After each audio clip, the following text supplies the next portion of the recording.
दोस्तों कैसे हैं आप सब। उम्मीद करता हूँ भाई आप सब अच्छे होंगे, बढ़िया होगा। दोस्तों शायद ही आपको पता होगा कि चंगेज खान को दुनिया का सबसे क्रूर शासक माना जाता है। उसने अपने जीवन काल के दौरान 4 करोड़ से भी ज्यादा लोग की हत्या करवाई थी।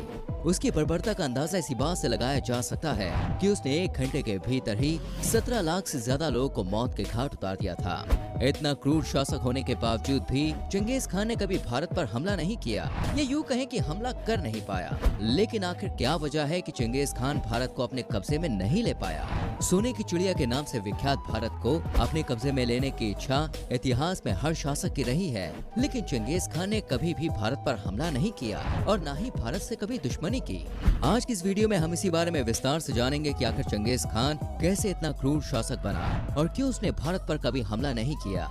इसके अलावा भी हम चंगेज खान के बारे में कई महत्वपूर्ण जानकारियों के बारे में आपको बताएंगे। तो चलिए अब देर न करते हुए आज की मजेदार वीडियो को शुरू करते हैं। दोस्तों चंगेज खान का नाम सुनकर सभी को लगता है कि वो एक मुसलमान शासक था, लेकिन असल में चंगेज खान मुसलमान नहीं था। वो मंगोल का रहने वाला था और टेंग्रिज्म धर्म का अनुयायी था।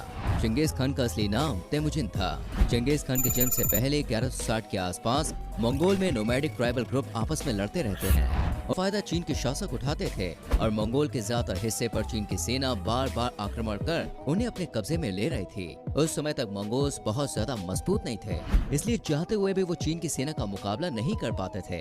सन 1162 में बाइकाल लेक के पास मंगोल्स के एक मुखिया के घर तेमुजिन का जन्म हुआ था। जिस घर में तेमुजिन का जन्म हुआ था वो काफी समृद्ध हुआ करते थे। तेमुजिन के पिता एक शानदार योद्धा थे और इसी वजह से मंगोल के ट्राइबल ग्रुप में उनका एक अच्छा नाम था। लेकिन जब 1171 में जब तेमुजिन सिर्फ 10 साल का था तब उसके पिता यासुकी बख्तुर की मौत हो गई। पिता की मौत से पहले तेमुजिन उनसे काफी विद्याएं और हथियार चलाना सीख गया था। सिर्फ 10 साल की उम्र में ही तेमुजिन ने कई विद्याओं में महारत हासिल कर ली थी।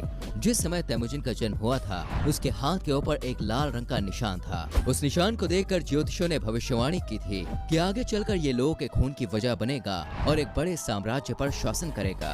पिता की मौत के बाद तेमुजिन की माता के ऊपर 7 बच्चों की जिम्मेदारी आ गई। साथ ही यासुकी की मौत के बाद तेमुजिन के परिवार को शाही खानदान से बेदखल कर दिया गया। मजबूरन तेमुजिन के परिवार को जंगलों में रहना पड़ा। एक समय पर सबसे शक्तिशाली परिवार माने जाने वाला तेमुजिन का परिवार अब गरीबों में अपना जीवन यापन कर रहा था। तेमुजिन जब 12 साल का था तब उन्होंने बोर्ते नाम की एक महिला के साथ शादी कर ली, लेकिन सन 1178 में बोर्ते को एक अन्य क्लैन के लोगों ने अगवा कर लिया। इसे आप दूसरा कबीला भी कह सकते हैं। मंगोल्स की खास बात ये रही कि वो कभी भी अपना अपमान नहीं भूलते हैं और अपने अपमान का बदला लेना अच्छे से जानते हैं। तेमुजिन ने तुरंत अपने भाई के साथ मिलकर एक सेना तैयार की और अपनी पत्नी बोर्ते को सम्मान के साथ वापस घर ले आया। इसके बाद तेमुजिन की बहादुरी के किस्से दूर दूर तक मशहूर हो गए। तेमुजिन की एक और खास बात ये थी कि वो कभी भी धन दौलत या पैसों के लालच में नहीं आया और न ही इन चीजों ने उन्हें कभी अपनी ओर आकर्षित किया। वो कभी भी किसी के ऊपर बेमतलब हमला नहीं करता। चंगेज खान द्वारा भारत पर कब्जा न करने के पीछे ये भी एक वजह थी क्योंकि अन्य शासकों को भारत में सेना और धन दौलत नजर आ रही थी, लेकिन चंगेज खान को इन चीजों से कोई मतलब नहीं था और न ही उसकी भारत के साथ कोई दुश्मनी थी। इसलिए भारत पर चंगेज खान ने कभी भी हमले के बारे में नहीं सोचा। हालांकि इसके अन्य कई पहलू हैं जिसके बारे में हम वीडियो में आगे आपको बताएंगे। अपनी पत्नी को दूसरे कबीले से वापस लाने के बाद तेमुजिन और उसके भाई तेमुज के बीच एक जंग छिड़ गई। दोनों अपने अपने कबीले के सरदार बनना चाहते थे। ऐसे में पूरी सेना 2 हिस्सों में विभाजित होना शुरू हो गई। ज्यादा लोगों ने तेमुजिन की तरफ जाने का फैसला किया क्योंकि तेमुजिन अपनी सेना के सभी लोगों को समान अधिकार और सम्मान देता था। चाहे कोई मंत्री हो, योद्धा हो या सिपाही हो, सभी को बराबरी का हक तेमुजिन ने दिया। अब तेमुजिन को लोगों ने खान कहकर बुलाना शुरू कर दिया और उसका नाम बदलकर चंगेज खान कर दिया। यहाँ पर खान का मतलब किसी धर्म से नहीं बल्कि कबीले के सरदार होने के कारण तेमुजिन को खान की उपाधि दी गई। चंगेज खान के जन्म से पहले चीन ने हमेशा मंगोल्स को अपना गुलाम बनाए रखा और उन पर तरह तरह के अत्याचार करे। चंगेज खान मंगोल्स के अपमान का बदला लेना चाहता था और उसने चीन पर आक्रमण करने का फैसला किया। एक बड़ी सेना लेकर चंगेज खान ने चीन के वेस्ट एशिया पर हमला किया और सन 1210 तक उसे अपना गुलाम बना लिया। सिर्फ 5 सालों में ही एक इतने बड़े और ताकतवर साम्राज्य को फतेह करना बिल्कुल भी आसान नहीं था, लेकिन चंगेज की बहादुरी ने चीनियों को घुटने टेकने पर मजबूर कर दिया। इसके बाद चंगेज खान ने चीन की जिन डायनेस्टी पर आक्रमण किया इन दोनों साम्राज्य के लोगों ने ही मंगोल्स पर सबसे ज्यादा अत्याचार किए थे। चंगेज खान की क्रूरता और उसकी सेना से बचने के लिए चीन ने ग्रेट वॉल ऑफ चाइना का निर्माण कराना शुरू किया, लेकिन चंगेज की विशाल सेना के सामने ग्रेट वॉल ऑफ चाइना का आकार भी छोटा नजर आने लगा और चंगेज की सेना आसानी से दीवार पार करके चीन में दाखिल हो गए।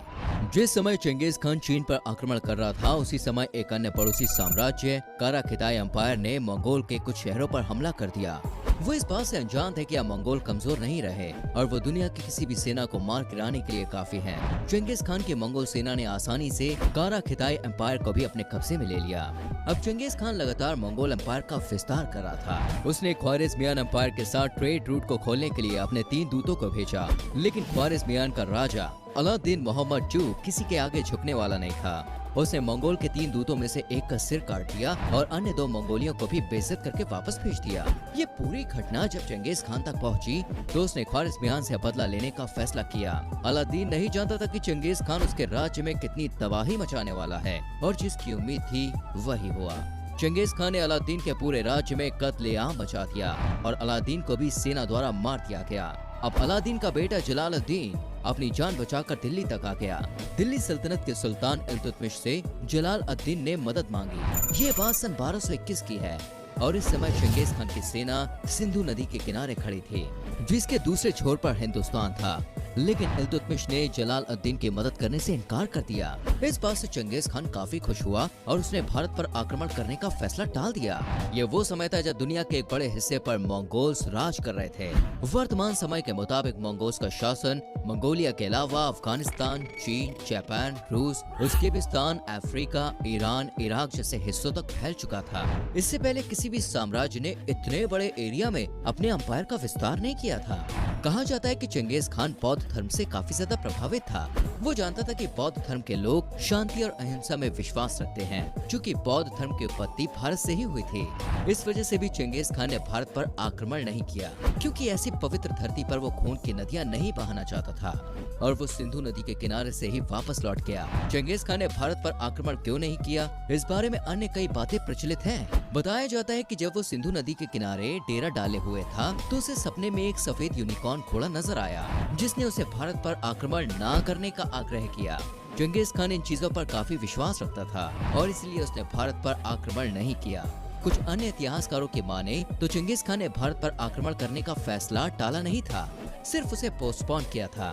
ऐसा इसलिए कहा जाता है क्योंकि चंगेज खान की मौत के बाद मंगोल एम्पायर के अन्य शासकों ने कई बार भारत पर आक्रमण किया, जिसमें मंगोल्स का युद्ध अलाउद्दीन खिलजी और मोहम्मद बिन तुगलक की सेना के साथ हुआ। कई जगह जिक्र किया जाता है कि अलाउद्दीन खिलजी और चंगेज खान के बीच में एक भयंकर युद्ध भी हुआ, लेकिन आपको बता दें कि इन दोनों के बीच कोई भी युद्ध नहीं लड़ा गया, बल्कि ये दोनों व्यक्ति एक समय पर धरती पर जीवित ही नहीं थे। चंगेज खान की मौत सन 1227 में हो गई थी, जबकि अलाउद्दीन खिलजी का जन्म ही 1260 के बाद हुआ। चंगेज खान की मौत कैसे हुई, इस बारे में कई दावे किए जाते हैं। ज्यादातर इतिहासकारों का मानना है कि युद्ध के दौरान घोड़े से गिरकर चंगेज खान की मौत हो गई, तो वहीं कुछ लोग चंगेज खान की मौत की वजह प्लेग बीमारी को मानते हैं। इसके अलावा कई जगह ये भी जिक्र मिलता है कि उत्तर पश्चिम चीन में टिबेटो बर्मन जनजाति तांगो की एक राजकुमारी ने छुरा घोंपकर चंगेज खान की हत्या की थी, लेकिन सच क्या है ये अभी तक साफ नहीं हो पाया। साथ ही आपको जानकर हैरानी होगी कि इतिहास में जितने भी योद्धा या शासक हुए हैं उन सभी के मकबरे कहीं न कहीं मिले हैं, लेकिन चंगेज खान ने कहा था कि उसके मरने के बाद उसकी कोई भी निशानी धरती पर नहीं रहनी चाहिए, इसलिए चंगेज खान की कब्र कहाँ मौजूद है इस बारे में कोई नहीं जानता।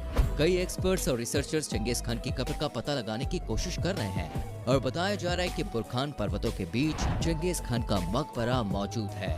कुछ साल पहले एक स्टडी में दावा किया गया था कि वर्तमान में चीन में मौजूद हर 200 में से एक व्यक्ति चंगेज खान का ही वंशज है। चंगेज खान एक अय्याश किस्म का व्यक्ति था, उसकी सैकड़ों संतानें हुई।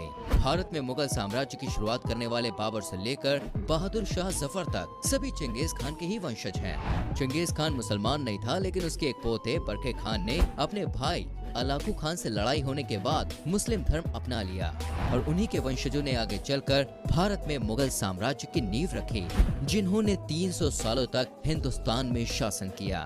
जाते जाते आपको बता दें कि चंगेज खान के नाम का मतलब होता है दोस्तों सागर का महान शासक। और चंगेज खान ने अपने नाम का सही मतलब भी दुनिया को बता दिया। उम्मीद करते हैं कि आपको हमारी आज की वीडियो जरूर पसंद आई होगी।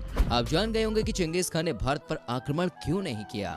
चंगेज खान बर्बर होने के बावजूद एक महान शासक कहलाता है। कुछ भी हो, चंगेज खान का नाना किसी के लिए भी संभव नहीं है। हमें नीचे कमेंट करके जरूर बताएं कि आज की वीडियो में आपको कौन सी बात अच्छी लगी। साथ ही इस वीडियो को अपने दोस्तों के संग, फैमिली मेंबर्स के संग शेयर करना ना भूलें। हमारे चैनल को सब्सक्राइब करके बेल आइकन प्रेस करें, जिससे आने वाली वीडियोस के नोटिफिकेशंस आपसे मिस ना हो। हम मिलेंगे आप सभी से अगली वीडियो में। अपना बहुत ख्याल रखिए। Bye bye, take care.